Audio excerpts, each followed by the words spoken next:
নিরুপম ডিগর্সে আপনাকে স্বাগতম। আশা করি সবাই ভালো আছেন। আজ আমরা এমন একটি মুভি নিয়ে এসেছি যা আমাদের মনকে একটু নাড়া দেবে। গল্পে আছে কিছু রহস্য আর কিছু ভাবনার করার। তো আর কথা না বাড়িয়ে চলুন শুরু করি আজকের মুভির গল্প। যাত্রী ভর্তি একটি প্লেন সিঙ্গাপুরের এয়ারপোর্ট থেকে সুরক্ষিত টেক অফ করে। তাদের গন্তব্যস্থল ছিল ইউএসএ। তবে হঠাৎই তারা এক ভয়ানক ঝড়ের কবলে পড়ে এবং জোরালো বজ্রবিদ্যুতের কারণে প্লেনের বেশ কিছু টেকনোলজি খারাপ হয়ে যায়। প্লেনটিকে ইমার্জেন্সি ল্যান্ডিং করানো হয় একটি নির্জন আইল্যান্ডে। তবে প্লেনের যাত্রী ও স্ক্রু মেম্বাররা জানতো না সেই আইল্যান্ডে তাদের জন্য ভয়ানক কিছু অপেক্ষা করে আছে। এখানে এমন কিছু নৃশংস মানুষ বসবাস করত যারা সরকারের কোনো রকম আইন মানত না, এমনকি কোনো দেশের আর্মিও সেখানে ঢুকতে ভয় পেত। তো এই ভয়ানক আইল্যান্ড থেকে তারা কি বেঁচে ফিরতে পারবে? জানতে হলে দেখতে থাকুন আমাদের আজকের এই গল্প। 2023 সালে মুক্তি পাওয়া এক অ্যাকশন থ্রিলার মুভি। তোমরা দেখছো নিরুপম ডিকর্ডস। মুভির নাম প্লেন। সিঙ্গাপুরের একটি এয়ারপোর্ট যেখানে আমরা ক্যাপ্টেন ব্র্যাডি টরেন্সকে দেখি। তিনি খুব তাড়াহুড়োর মধ্যে তার মেয়ের সাথে কথা বলতে বলতে এয়ারপোর্টের দিকে আসছিলেন, কারণ আজ তাদের ফ্লাইট আমেরিকার উদ্দেশ্যে রওনা দেবে। তার মেয়ে সেখানেই থাকতো, তবে কাজের সূত্রে খুব ব্যস্ত থাকার কারণে এবং সময়ের অভাবে তার মেয়ের সাথে খুব একটা সময় কাটাতে পারতো না। কিন্তু আজ তিনি ছুটি নিয়েছেন। এই ফ্লাইট আমেরিকায় পৌঁছানোর পর তিনি তার মেয়ের সাথে দেখা করবেন। এর জন্য টরেন্স খুবই খুশি ছিল। প্লেনে উঠে তার সাথে তার ভাইস ক্যাপ্টেন ডেলের পরিচয় হয়। কিছুক্ষণ পর এরোপ্লেন কোম্পানির আবহাওয়া দপ্তরের হেড ক্যাপ্টেনকে জানায় আজ তারা খুবই খারাপ আবহাওয়ার মধ্যে দিয়ে যাত্রা করবে। দক্ষিণ চীন সাগরের ওপরে আবহাওয়া খারাপ হওয়ার সম্ভাবনা আছে। এটা শুনে ক্যাপ্টেন প্লেনটিকে অন্য একটি পথ দিয়ে নিয়ে যাওয়ার কথা বলেন। তবে কোম্পানি থেকে সরাসরি মানা করে দেওয়া হয়, কারণ এতে আরো 18,000 তেল বেশি লাগবে। তাছাড়াও আজকের ফ্লাইটের যাত্রী সংখ্যা অনেক কম, মাত্র 14 জন। তাই কোম্পানি খুবই অল্প খরচে এই প্লেনটিকে আমেরিকায় পর্যন্ত পৌঁছে দিতে চায়। এতে কোম্পানিরই লাভ হবে। তো যাই হোক, কিছুক্ষণ পর ক্যাপ্টেনকে আরো জানানো হয় তাদের ফ্লাইটে লুইস নামের একজন খুনি অপরাধী যাত্রা করবে। তবে তার সাথে একজন পুলিশ অফিসারও সবসময়ই থাকবে। সেই পুলিশ অফিসার ক্যাপ্টেনকে তাদের একেবারে পিছনের সিট দেওয়ার কথা বলেন, যাতে সাধারণ যাত্রীদের থেকে তারা আলাদা থাকে। ক্যাপ্টেন তার কথা মতো তাদেরকে একেবারে পিছনের সিট দেয় এবং সকল যাত্রীদের তাদের নিজ নিজ সিট বুঝিয়ে দিয়ে প্লেনের প্রত্যেক স্ক্রু মেম্বারদের ওই অপরাধী থেকে দূরত্ব বজায় রাখতে বলেন, কারণ তিনি তার যাত্রীদের সুরক্ষা নিয়ে কোনো রকম সমস্যায় পড়তে চাইছিলেন না। সমস্ত কিছু শেষ হলে তারা টেক অফ করার জন্য তৈরি হয়ে যায় এবং প্লেনটি ধীরে ধীরে সিঙ্গাপুর থেকে টেক অফ করে। যাত্রা তাদের খুবই সুন্দরভাবে শুরু হয়। ভাইস ক্যাপ্টেন ডেলে টরেন্সকে তার পরিবারের ছবি দেখায়। টরেন্সও তাকে তার মেয়ের ছবি দেখায়। তার মেয়ে ছাড়া এই পৃথিবীতে আর কেউই ছিল না। টরেন্সের স্ত্রী অনেক বছর আগেই মারা গেছেন, তবে সে কোনোদিনও তার মেয়েকে মায়ের ভালোবাসা বুঝতে দেয়নি। এইভাবে তাদের একে অপরের সাথে নানান কথার মাধ্যমে প্লেনটি এগিয়ে যায়। সময়টা ছিল নিউ ইয়ারের। সকল যাত্রীরাও প্লেনে বেশ খুশিতেই সময় কাটাচ্ছিল। তবে হঠাৎই তাদের প্লেন দুলতে শুরু করে। এর মানে তারা দক্ষিণ চীন সাগরের উপরে পৌঁছে গেছে। জোরে জোরে মেঘের গর্জন ও হাওয়ার গতিতে তাদের প্লেনটি দোলার পরিমাণ আরো বেড়ে যায়, যা যাত্রীদের মধ্যে ভয় সৃষ্টি করে। টরেন্স যাত্রীদের শান্ত করার জন্য ককপিট থেকে বাইরে বেরিয়ে আসে, কিন্তু তখন তাদের প্লেনে একটা জোরালো বজ্রপাত হয়, যার ফলে টরেন্সের মাথায় আঘাতও লাগে। যাত্রীদের দেখার পর কোনো মতে তিনি ককপিটে ফিরে আসে। তবে প্লেনের অনেক কিছুই বজ্রপাতের কারণে খারাপ হয়ে যায়। কন্ট্রোল সেন্টারের সাথে তাদের যোগাযোগ বিচ্ছিন্ন হয়। কোনো রকম উত্তর আর পায় না তারা। সিস্টেম ফেইলিয়ারের কারণে বর্তমানে তাদের প্লেনের ব্যাটারি সাহায্যে তারা আকাশে ভেসে রয়েছে। এবার যেভাবেই হোক তাদেরকে ইমার্জেন্সি ল্যান্ডিং করাতেই হবে। তবে অত্যাধিক কালো মেঘ তাদেরকে আরো অসুবিধার মধ্যে ফেলে দেয়। বর্তমানে তারা কোথায় আছে বা আদেও আশেপাশে কোথায় ল্যান্ডিং করা যাবে কিনা সেটা তারা কালো মেঘের কারণে দেখতেই পায় না, যার ফলে তারা তাদের প্লেনের স্পিড এবং সময়ের ক্যালকুলেশন করে মোটামুটি একটা ধারণা করতে পারে তারা এখন কোথায় আছে। ক্যাপ্টেন প্লেনটিকে একেবারে নিচের দিকে নিয়ে যায়। তবে এরই মধ্যে ওই পুলিশ অফিসার তার সিট বেল্ট খুলে ফেলতেই প্লেনটি দ্রুত গতিতে নিচের দিকে নামার কারণে প্লেনের ছাদের সাথে সজোরে ধাক্কায় সেই পুলিশ অফিসারটা মারা যায়। অনেকটা নিচে নামার পরেও ক্যাপ্টেন শুধু সমুদ্রের জল ছাড়া তারা আর কিছুই দেখতে পায় না। তাই তারা জলের ওপরেই ল্যান্ড করার সিদ্ধান্ত নেয়। কিন্তু তাদের সকলের বাঁচার সম্ভাবনা ছিল অনেকটাই কম, কারণ জলের ঢেউ ছিল খুবই জোরালো। তখনই ক্যাপ্টেন কিছুটা দূরে একটি আইল্যান্ড দেখতে পায়। তারা জানে না লোকেশনটি কোথায়, তবে বাঁচতে হলে এখানেই ল্যান্ডিং করতে হবে। কোনো মতে সে প্লেনটিকে আইল্যান্ডের দিকে নিয়ে যায় এবং ক্র্যাশ ল্যান্ডিং হওয়ার আগেই আইল্যান্ডের একটি রাস্তা খুবই সাবধানতার সাথে সুরক্ষিত প্লেনটিকে ল্যান্ড করায়। তবে ইঞ্জিনের অত্যাধিক হিট তখনও প্লেনটিকে ধ্বংস করতে পারত। তাই সকল আতঙ্কিত যাত্রীদের দ্রুত প্লেন থেকে নিচে নামিয়ে দেওয়া হয় এবং দুর্ঘটনায় 2 জন মারা যায়। একজন হলো সেই পুলিশ অফিসার এবং অন্যজন হলো প্লেনের সেই স্ক্রু মেম্বার। অন্যদিকে নিউ ইয়র্কের এয়ারলাইন কোম্পানির হেডকোয়ার্টারে কোম্পানির মালিক ট্যারি খবর পাওয়া মাত্রই খুব দ্রুত একটি মিটিং এর আয়োজন করেন। তিনি জানতে পারেন প্লেনটি সিঙ্গাপুর থেকে টেক অফ করার পর পশ্চিম ফিলিপিন্সের কোনো এক জায়গায় হারিয়ে গেছে, তবে সঠিক লোকেশন তারা কেউই জানতো না। তাই ট্যারি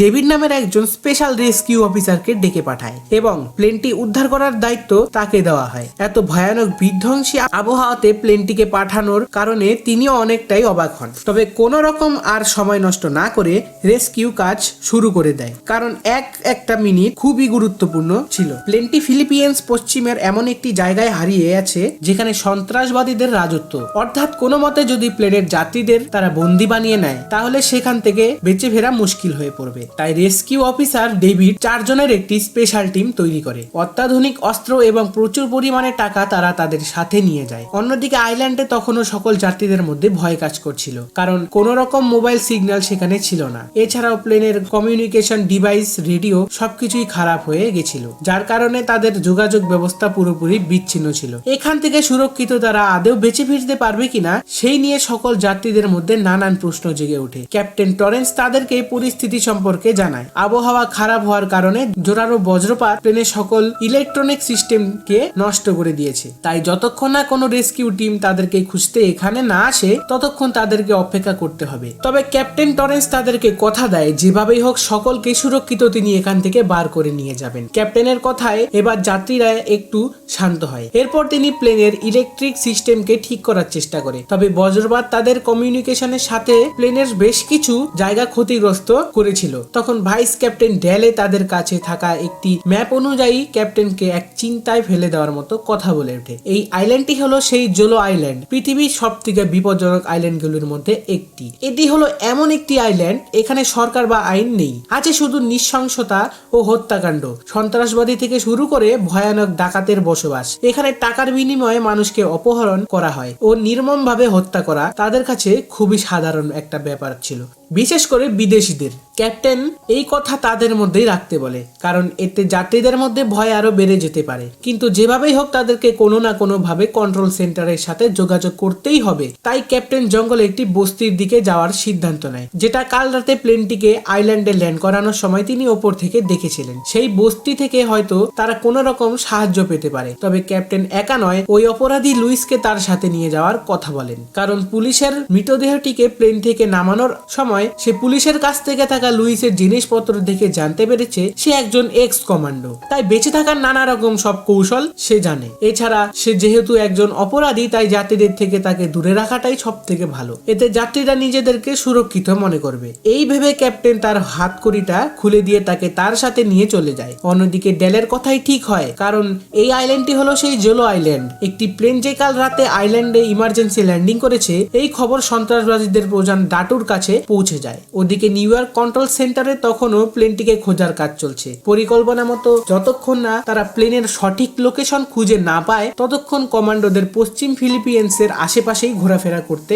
বলা হয়। তো যাই হোক, আইল্যান্ড থেকে বেরোনোর সকল রকম চেষ্টা তারা করতে থাকে। ভাইস ক্যাপ্টেন ডেলে প্লেনটিকে ঠিক করার চেষ্টা করতে করতে সৌভাগ্যবশত প্লেনের কম্পিউটার সিস্টেমটাকে ঠিক করে ফেলে। ফলে তখনও প্লেনের অনেক টেকনিক্যাল সমস্যা ছিল, অর্থাৎ প্লেনটিকে নিয়ে বেশি দূর যাওয়া সম্ভবই ছিল না। তাই যে কোনো ভাবে তাদের রেস্কিউ টিমের দরকার ছিল। ক্যাপ্টেন টরেন্স জঙ্গলের মধ্যে দিয়ে সাহায্যের আশায় সামনের দিকে এগিয়ে যায়, তবে কিছুটা দূর যেতেই পিছন ফিরে তাকাতেই সে দেখে লুইস পালিয়ে গেছে। কিন্তু ক্যাপ্টেন জানতো এই জঙ্গলে একা বেঁচে থাকা ঠিক কতটা কঠিন, তাই খুব একটা গুরুত্ব না দিয়ে সে সামনের দিকে এগিয়ে যায়। জঙ্গলের অনেকটা ভিতরে আসার পর ক্যাপ্টেন একটি পুরনো বাড়ি দেখতে পায়। দেয়ালে বন্দুকের গুলির দাগ এবং নিচে প্রচুর পরিমাণে গুলি পড়ে থাকতে দেখে সে। ক্যাপ্টেন সতর্ক হয়ে ভিতরে প্রবেশ করে, তবে পুরো জায়গাটি নিষিদ্ধ এবং ফাঁকা ছিল। তখন ক্যাপ্টেনের নজর দেয়ালের থাকা একটি টেলিফোনের ওপর যায়। টেলিফোনটি খারাপ ছিল, তবে কোনো মতে টেলিফোনটিকে ঠিক করে তিনি কোম্পানির হেল্পলাইন নম্বরে কল করে। ক্যাপ্টেন তাদের বর্তমান পরিস্থিতি ও তাদের সঠিক লোকেশন সম্পর্কে জানায়, তবে ফোনে থাকা ব্যক্তি এটি একটি প্র্যাঙ্ক কল মনে করে, কারণ সকাল থেকেই কোম্পানির হেল্পলাইনে এইভাবে ফোন করে সকলেই তাদের সাথে মজা করছে, তাই ফোনটিকে সে কেটে দেয়। তখন টরেন্স আর কোনো উপায় না পেয়ে তার মেয়েকে ফোন করে এবং সমস্ত বিষয়টা ভালোভাবে বুঝিয়ে এই খবর দ্রুত এয়ারলাইন কোম্পানির কাছে কাছে পৌঁছে দিতে বলেন। কথা চলাকালীন হঠাৎই পিছন দিক থেকে একজন তার উপর আক্রমণ করে। দুইজনের মধ্যে হাতাহাতি লেগে যায়। বেশ কিছুক্ষণ লড়াই চড়ার পর কোন রকমে টরেন্স তাকে অজ্ঞান করে দেয়, কিন্তু তখনই দুটি গুলির আওয়াজের সাথে একজন ব্যক্তি তার দিকে এগিয়ে আসে। টরেন্স টেবিলের আড়ালে লুকিয়ে পড়ে, তবে সেটি আর কেউ নয়, লুইস বাইরের দুইজন সন্ত্রাসবাদীকে মেরে সেই ক্যাপ্টেনকে বাঁচানোর জন্য এখানে এসেছে, কারণ সে পালাবেই বা কোথায়। এই আইল্যান্ডের চারিদিকে জল এবং জঙ্গলে ভর্তি, পদে পদে মৃত্যুর ভয়। লুইস ক্যাপ্টেনের সুরক্ষার জন্য তাকে একটি বন্দুক দেয় এবং কিছুটা জল খেতে বলে। নিজেকে সামলিয়ে টরেন্স সিঁড়ি দিয়ে নিচে নেমে আসে এবং অদ্ভুত একটা জিনিস দেখতে পায়। একটি ঘরে রয়েছে ভিডিও ক্যামেরা এবং সামনে রক্তের দাগ, এছাড়াও নানান দেশের পাসপোর্ট। সেখানে থাকা ক্যামেরাতে রেকর্ড করা ভিডিও দেখতেই তারা অবাক হয়ে যায়। নানান দেশের নাগরিকদের এই সন্ত্রাসবাদীরা আইল্যান্ডে আটক করে রাখে। টাকার বিনিময়ে তারা তাদের ছাড়ে, নইলে প্রত্যেককে নৃশংসভাবে হত্যা করা হতো। ব্যাপারটি জানতেই টরেন্স এবং লুইস বাইরে থাকা একটি গাড়ি নিয়ে দ্রুত তাদের প্লেনের দিকে যেতে শুরু করে, কারণ এখন তাদের যাত্রীদের প্রাণ আশঙ্কা রয়েছে। অন্যদিকে সকল যাত্রীদের হতাশ হয়ে বসে থাকতে দেখা যায়। তখনই গাড়ির আওয়াজ শুনতে পেয়ে তারা খুশি হয়ে যায়, তবে সেই গাড়িগুলি ছিল সন্ত্রাসবাদীদের। অত্যাধুনিক অস্ত্র এবং মেশিন গান নিয়ে তারা গাড়ি থেকে নেমে আসে। যাত্রীদের ভয় দেখানোর জন্য কয়েক রাউন্ড তারা আকাশে ফায়ার করে। সকলেই বুঝে যায় তারা খুবই বিপদের মধ্যে পড়ে গেছে এবং এরা তাদেরকে অপহরণ করার জন্য এখানে এসেছে। গুলির আওয়াজ টরেন্স এবং লুইসের কানে আসে, তাই তারা গাড়িটিকে জঙ্গলে রেখে ধীরে ধীরে প্লেনের দিকে এগোতে থাকে। সন্ত্রাসবাদীরা তাদেরকে গান পয়েন্ট রেখে প্লেনের ক্যাপ্টেন এবং সকল যাত্রীদের লিস্ট চায়। বাধ্য হয়েই তাদেরকে লিস্ট দিতে হয়। সন্ত্রাসীরা বুঝতে পারে প্লেনের ক্যাপ্টেন মানেই টরেন্স এখানে উপস্থিত নেই, তাই তারা ডেলেকে বন্দুক দেখিয়ে ক্যাপ্টেনের সম্পর্কে জিজ্ঞাসা করতে শুরু করে। এদিকে ওই সকল কিছু আড়াল থেকে টরেন্স ও লুইস লক্ষ্য করছিল। যাত্রীদের বিপদে দেখে টরেন্স তাদেরকে বাঁচানোর জন্য যেতে চায়, তবে লুইস তাকে কোনো রকমে শান্ত করে, কারণ সেখানে যাওয়া মানে মৃত্যুকে ডেকে আনা। এরই মধ্যে একজন মহিলা যাত্রী ভয়ে সেখান থেকে পালাতে গেলে সন্ত্রাসীরা তাকে সরাসরি গুলি করে হত্যা করে দেয় এবং তার বয়ফ্রেন্ডের গলাটিকে ধর থেকে আলাদা করে দেয়। দূর থেকে এই সকল কিছু দেখা ছাড়া টরেন্স লুইসের আর কোনো কিছুই করার ছিল না। যাত্রীদের চোখের সামনে এই নৃশংসতা দেখে তাদের প্রত্যেকের মনে মৃত্যু ভয় কাজ করতে শুরু করে। সন্ত্রাস দলের প্রধান ডাটু সকল যাত্রীদের একটি বাসে করে তাদের সাথে নিয়ে চলে যায় এবং দুজনকে সেখানে রেখে যায় যাত্রীদের জিনিসপত্র তাদের সাথে নিয়ে আসার জন্য। এটারই সুযোগ নিয়ে টরেন্স ও লুইস একজন সন্ত্রাসবাদীকে হত্যা করে অন্যজনকে গান পয়েন্ট রেখে যাত্রীদের কোথায় নিয়ে যাওয়া হয়েছে সে সম্পর্কে জিজ্ঞাসাবাদ করতে শুরু করে। প্রথমে সে বলতে না চাইলেও অনেকটা জোর করার পর অবশেষে তাদের লোকেশন বলে দেয়। ক্যাপ্টেন আর সময় নষ্ট না করে তার ইউনিফর্মে জায়গাটির ঠিকানা লিখে রাখে এবং এরপর ওই জীবিত সন্ত্রাসবাদীকেও হত্যা করে তার জিপ নিয়ে ওই ঠিকানায় যেতে শুরু করে। অন্যদিকে নিউ ইয়র্ক কন্ট্রোল সেন্টারে কোম্পানির সদস্যদের কাছে প্লেনের সঠিক লোকেশন পৌঁছে যায়। ডেভিড তখনই সেই লোকেশনে ওই 4 জন স্পেশাল ফোর্স টিমের কাছে পাঠিয়ে দেয়। এদিকে আইল্যান্ডের সকল যাত্রীদেরকে এক নির্জন বস্তিতে সারিবদ্ধভাবে দাঁড় করিয়ে তাদের দেশ ও নাম সহ সন্ত্রাসবাদীরা একটি ভিডিও রেকর্ড করে, যাতে এর পরিবর্তে তারা তাদের দেশের সরকারের কাছ থেকে প্রচুর পরিমাণে টাকা দাবি করতে পারে। ইতিমধ্যে ওই 4 জন স্পেশাল ফোর্স কমান্ডো প্লেনের লোকেশনে ল্যান্ড করে, যেটা নিউ ইয়র্কে বসে সরাসরি তারা দেখতে পায়। কমান্ডোরা চারিদিকটা ভালোভাবে সার্চ অভিযান চালায়, তবে প্লেনের মধ্যে ক্যাপ্টেনের টরেন্সের রেখে যাওয়া সেই ঠিকানা ছাড়া তারা আর কাউকে দেখতে পায় না। অন্যদিকে দেখা যায় টরেন্স ও লুইস সন্ত্রাসবাদীদের সেই বস্তিতে পৌঁছে গেছে। চারিদিকে বন্দুকধারী সন্ত্রাসবাদীদের পাহারা দিতে দেখা যায়। তারা খুব সন্তর্পণে 2 জন সন্ত্রাসীকে হত্যা করে। যাত্রীদের ঠিক যেখানে রাখা হয়েছিল সেখানে পৌঁছে যায়। আশেপাশে পাহারা দেওয়া সন্ত্রাসবাদীদেরকেও তারা হত্যা করে। ক্যাপ্টেন তার সকল যাত্রীদের জানিয়ে দেয় তাদের আবার প্লেনের কাছে ফিরে যেতে হবে, কারণ কিছুক্ষণের মধ্যেই রেস্কিউ টিম সেখানে এসে পৌঁছাবে। এই বলে ক্যাপ্টেন সকল যাত্রীদেরকেই বাসে উঠে পড়তে বলে, তবে বাসটি ছাড়ার আগেই লুইস তাকে জানায় প্রচুর পরিমাণে সশস্ত্র সন্ত্রাসবাদী সামনেই দাঁড়িয়ে আছে, তাই এখান থেকে জীবন্ত ফিরে যাওয়া খুবই কঠিন। ক্যাপ্টেন চিন্তায় পড়ে যায়। সে সকল যাত্রীদের মুখের দিকে চেয়ে দেখে তারা সকলেই চিন্তায় আছে, সবাই তাদের প্রিয়জনের কাছে ফিরে যেতে চায়। তাই ক্যাপ্টেন লুইস জানায় সে সন্ত্রাসবাদীদের কাছে আত্মসমর্পণ করবে। লুইস জানতো সন্ত্রাসবাদীদের হাতে নিজেকে তুলে দেওয়া মানে সারা জীবনের মতো নিজের পরিবারকে হারানো, তবে ক্যাপ্টেন টরেন্সের কাছে আর কোনো উপায় ছিল না। তাদেরকে অন্যদিকে ব্যস্ত রাখার জন্য ক্যাপ্টেন নিজেকে তাদের হাতে তুলে দেয়। সন্ত্রাসীরা ক্যাপ্টেনকে মারতে মারতে সন্ত্রাসীদের লিডার ডাটুর কাছে নিয়ে যায়। টরেন্স নির্ভয়ে তাকে জানায় খুব তাড়াতাড়ি প্রচুর পরিমাণে ফোর্স এখানে আসতে চলেছে, তাই সে যেন তার অসহায় যাত্রীদের ছেড়ে দেয়। কিন্তু ক্যাপ্টেনের কথা সন্ত্রাসবাদীদের খুব একটা পছন্দ হয় না, তাই ডাটু তাকে হত্যা করার আদেশ দেয়। ঠিক সময় মতো সেই মুহূর্তেই স্পেশাল ফোর্স সেখানে এসে উপস্থিত হয় এবং সন্ত্রাসীদের সাথে তাদের গুলির লড়াই শুরু হয়ে যায়। কমান্ডোরা প্রচুর পরিমাণে সন্ত্রাসীদের হত্যা করে ফেলে এবং ক্যাপ্টেন সহ যাত্রীদের নিয়ে কোনো মতে তাদের প্রাণ বাঁচিয়ে সেখান থেকে বেঁচে ফিরে আসে। তবে সন্ত্রাসী দলের লিডার ডাটু তাদের উপর প্রচন্ড রেগে যায়। বস্তির সকল মানুষকে সে যুদ্ধের জন্য তৈরি হতে বলে। এদিকে গাড়িতে কমান্ডোদের কাছ থেকে টরেন্স জানতে পারে তারা শুধু যাত্রীদের প্রোটেক্ট দেওয়ার জন্য এসেছে, তারা কোনো রেস্কিউ টিম নয়। রেস্কিউ টিম এখানে পৌঁছাতে 24 ঘন্টা সময় লাগবে। কথাটি শুনে সকলেই একেবারে আকাশ থেকে পড়ে, কারণ এই ভয়ানক আইল্যান্ডে মাত্র 1 মিনিটও বেঁচে থাকা খুবই কঠিন। কিন্তু তখনই ক্যাপ্টেনের মাথায় একটি পরিকল্পনা আসে। সকল যাত্রীদের নিয়ে সে দ্রুত প্লেনের কাছে গিয়ে পৌঁছায়। ক্যাপ্টেন টরেন্স তাদেরকে জানায় প্লেনটিকে কোনো রকমের ঠিক করা হয়েছে, তবে এখনো প্লেনের রাডার সিস্টেম এবং আরো বেশ কিছু ইলেকট্রনিক খারাপ আছে। কোনো রকমে তারা এখান থেকে টেক অফ করতে পারবে এবং এটাই এখান থেকে বেঁচে ফেরার একমাত্র সুযোগ, কারণ এমনিতে কিছুক্ষণের মধ্যে সন্ত্রাসীরা সম্পূর্ণ ক্ষমতা দিয়ে আমাদের ওপর আক্রমণ করতে চলেছে। এই বলে সকল যাত্রীদের একে একে প্লেনে উঠে পড়তে বলে এবং স্পেশাল ফোর্স তৈরি হয়ে যায় সন্ত্রাসীদের মোকাবিলা করার জন্য। তখনই সন্ত্রাসীদের দুটি গাড়ি প্লেনের সামনের দিক থেকে তাদের উপর অন্ধের মতো গুলি চালাতে চালাতে এগিয়ে আসতে দেখা যায়। স্পেশাল ফোর্স কিছুক্ষণ তাদেরকে থামিয়ে রাখে।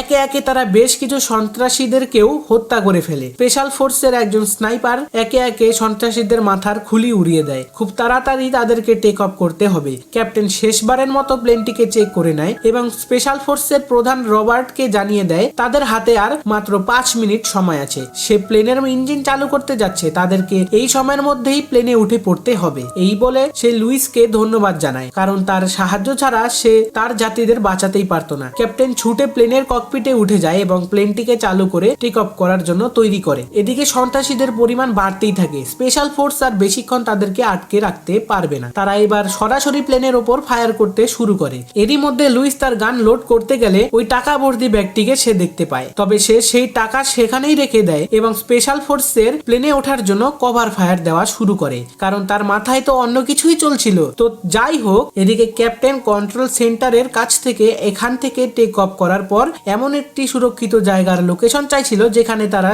সেফ ভাবে ল্যান্ড করতে পারে। কন্ট্রোল সেন্টার থেকে তাদেরকে জানানো হয় জোলো আইল্যান্ড থেকে 300 মাইল দূরে আরো একটি অন্য আইল্যান্ড আছে। সেই আইল্যান্ডে এয়ারপোর্টেই তারা সুরক্ষিত ল্যান্ড করতে পারবে। ক্যাপ্টেন দ্রুত স্পেশাল ফোর্সের সকল মেম্বারদের প্লেনে উঠতে পড়তে বলে, কিন্তু দেখা যায় সকলেই প্লেনে উঠে পড়লে এই সুযোগে লুইস টাকা ভর্তি ব্যাগ নিয়ে জঙ্গলের দিকে পালিয়ে যায়। প্লেনটি টেক অফ করার আগেই একজন সন্ত্রাসী রকেট লঞ্চার দিয়ে প্লেনটিকে টার্গেট করে, তবে পালানোর আগে লুইস জঙ্গলের ভিতর থেকে ওই সন্ত্রাসীর মাথার খুলি উড়িয়ে দেয়। প্লেনটি সজোরে ডাটুকে ধাক্কা মেরে আকাশের দিকে উড়ে যায়, তবে প্লেনের একটি ইঞ্জিন খারাপ হয়ে যাওয়ার কারণে প্লেনটি আবারও জোরে জোরে দুলতে থাকে এবং নিচের দিকে নেমে আসে। কোন রকমে ফুল স্পিডে ক্যাপ্টেন প্লেনটিকে নিয়ে এগিয়ে যায় এবং সামনে এয়ারপোর্টে সুরক্ষিত প্লেনটিকে ল্যান্ড করায়। ক্যাপ্টেন টরেন্স, ভাইস ক্যাপ্টেন ডেলে এবং স্পেশাল ফোর্সের সাহসিকতার জোরে তারা সকল যাত্রীদের প্রাণ বাঁচাতে সক্ষম হয়। সকলেই হাততালির মাধ্যমে ক্যাপ্টেনকে সম্মান জানায়। এয়ারপোর্টের রেস্কিউ টিম সুরক্ষিত সকল যাত্রীদের হসপিটালে পৌঁছে দেওয়ার ব্যবস্থা করে। অবশেষে মেয়ের কাছে সুরক্ষিত ফিরে যাওয়ার খুশিতে ক্যাপ্টেনের চোখ দিয়ে জল বেরিয়ে আসে। এই খুশির খবরটি তৎক্ষণাৎ সে তার মেয়েকে ফোন করে বলে দেয় এবং এর সাথেই মুভি এখানে শেষ হয়ে যায়। তো বন্ধুরা, মুভির কাহিনী আপনাদের কেমন লাগলো আপনারা কমেন্টে অবশ্যই জানাবেন। ভিডিওটিকে একটি লাইক এবং শেয়ার করে দেবেন, আর চ্যানেলে নতুন হয়ে থাকলে একটা সাবস্ক্রাইব অবশ্যই করে দেবেন। দেখা হচ্ছে আরো একটি নতুন ভিডিও নিয়ে। ধন্যবাদ।